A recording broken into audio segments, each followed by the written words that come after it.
देखिए, झारखंड के अंदर एक नया खेल शुरू हो गया है और हम ऐसा इसलिए कर रहे क्योंकि पहले चिराग पासवान झारखंड के अंदर कहीं ना कहीं भारतीय जनता पार्टी का खेल बिगाड़ते हुए दिखाई दे रहे हैं। अब उसके बाद दूसरा नंबर आता है जीतन राम मांझी, यानी कि जीतन राम मांझी की पार्टी हम जो है वो झारखंड के अंदर कहीं ना कहीं 10 सीटों पर अपने प्रत्याशी उतारने का प्लान बना चुकी है। और उसके साथ ही साथ कहीं ना कहीं अगर हम चिराग पासवान की पार्टी की अगर हम बात कर ले तो चिराग पासवान भी झारखंड के अंदर अपने प्रत्याशी को उतारने की तैयारी वो पूरी तरीके से कर चुके हैं। अब देखना यह होगा कि कितने सीटों पर चिराग पासवान की पार्टी अपने प्रत्याशी को उतारते हैं। और जीतन राम मांझी की तरफ से यानी कि हिंदुस्तानी अवाम मोर्चा की तरफ से भी इस बात का ऐलान किया गया है कि झारखंड के अंदर हम अपने प्रत्याशी को उतारेंगे ही उतारेंगे। हालांकि भले ही 10 सीटों पर भारतीय जनता पार्टी का खेल बिगाड़ सकते हैं या तो फिर जेएमएम का खेल बिगाड़ सकते हैं। अब आने वाला वक्त में देखा जाएगा कि जीतन राम मांझी की पार्टी हिंदुस्तानी अवाम मोर्चा झारखंड के अंदर किसका खेल बिगाड़ेंगे। हालांकि आपको बता दें कि 10 सीटों पर चुनावी मैदान में अपने प्रत्याशी को उतारने का तो ऐलान कर चुके हैं। अब हो सकता है कि इससे ज्यादा भी हो सकता है, इससे कम भी हो सकता है। फिलहाल अभी खबरें यही बता रही है कि हिंदुस्तानी अवाम मोर्चा झारखंड के अंदर 10 सीटों पर अपने प्रत्याशी को उतारने का प्लान बना रही है। अब बात कर ले चिराग पासवान की, तो चिराग पासवान आने वाला झारखंड में विधानसभा के चुनाव में कितने प्रत्याशी को उतारते हैं या तो आने वाला वक्त ही बताएगा।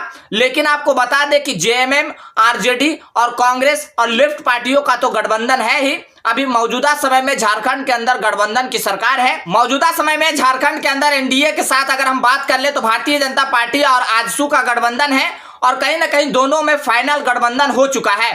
अब आने वाला वक्त में देखना होगा कि झारखंड के अंदर भारतीय जनता पार्टी कितने सीटों पर चुनावी मैदान में अपने प्रत्याशी को उतारते हैं। अगर आजसू की बात कर ले तो आजसू के खाते में कितना सीट जाता है यह तो आने वाला वक्त ही बताएगा। वैसे आपको बता दें कि झारखंड के अंदर ज्यादा वक्त नहीं बचा है चुनाव में। सभी पार्टियां अपने अपने स्तर से तैयारी में अभी से ही जुट गए हैं। फिलहाल आपको बता दें कि झारखंड में इंडिया गठबंधन की सरकार है, लेकिन मनोबल तब कम हो गया जब हरियाणा का रिजल्ट इंडिया गठबंधन के फेवर में नहीं आया। कहीं ना कहीं हरियाणा रिजल्ट से कांग्रेस का मनोबल टूट गया और देखिए झारखंड के अंदर कांग्रेस पार्टी को नुकसान हो सकता है।